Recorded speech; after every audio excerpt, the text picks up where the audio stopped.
महाराष्ट्रातील प्रत्येक बातमी सर्वात पहिल्यांदा तुमच्या मोबाईलवर पोहोचण्यासाठी द महाराष्ट्र न्यूज चॅनलला सबस्क्राईब करा।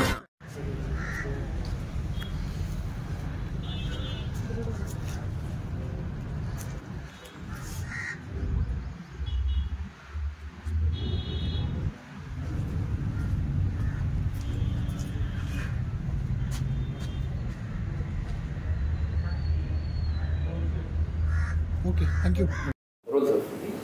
नमस्कार, माझं नाव ऋषिकेश अधिकारी, पोलीस निरीक्षक, सासवड पोलीस स्टेशन। सासवड पोलिसांच्या हद्दीमध्ये मे 2024 रोजी एक वाहन चोरीचा गुन्हा दाखल होता। तसंच जानेवारी 2025मध्ये वाहन चोरीचा गुन्हा होता। सदर वाहन चोरीच्या गुन्ह्याच्या अनुषंगाने व इतर वाहन चोरीच्या जे दाखल असलेले इतर गुन्हे होते त्या अनुषंगाने आम्ही तपास करत होतो। त्यामध्ये आम्हाला आमच्या तपास पथकातला जे अधिकारी आणि अंमलदार आहेत त्यांना गोपनीय माहिती मिळाली की सासवडमधील जो रेकॉर्डवरील गुन्हेगार आहे अर्जुन उर्फ गुड्डा महादेव शेलार व प्रेम उर्फ दत्ता राजू शेलार यांनी काही दुचाक्या चोरून एका ठिकाणी लपवलेल्या आहेत असे आम्हाला माहिती मिळाली। त्या अनुषंगाने आम्ही त्यांना ताब्यात घेतलं।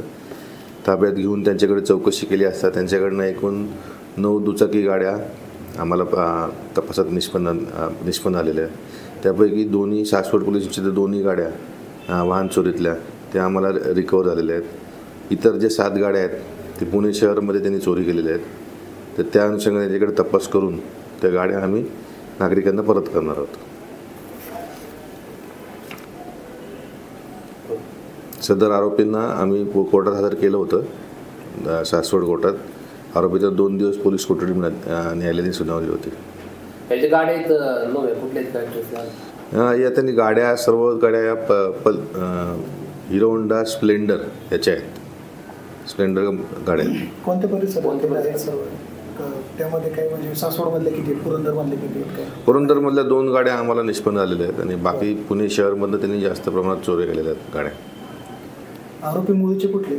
आरोपी हे मूळचे सासवडचे आहेत। पुण्यात वगैरे इतर भागात जाऊन चोऱ्या करतात? हो, इतर भागात जाऊन त्यांचे अजून कुठले साथीदार आहेत त्याबाबत पण आमचा तपास चालू आहे। काय वाटतं, टोळी असेल काही म्हणजे की एक रॅकेट असेल की यांनी चोरी करायचं आणि विक्री करायची असं काय? ही टोळी म्हणजे ते त्यांच्या मौजमजेसाठी ते गाड्यांचे स्पेअर पार्ट्स काढून विकून आणि आपल्या उदरनिर्वाहासाठी हे चोऱ्या करत होते। याआधी काही गुन्हे दाखल आहेत त्यांच्यावरती? हो, त्यांच्यावर याआधी गंभीर स्वरूपाचे गुन्हे दाखल आहेत।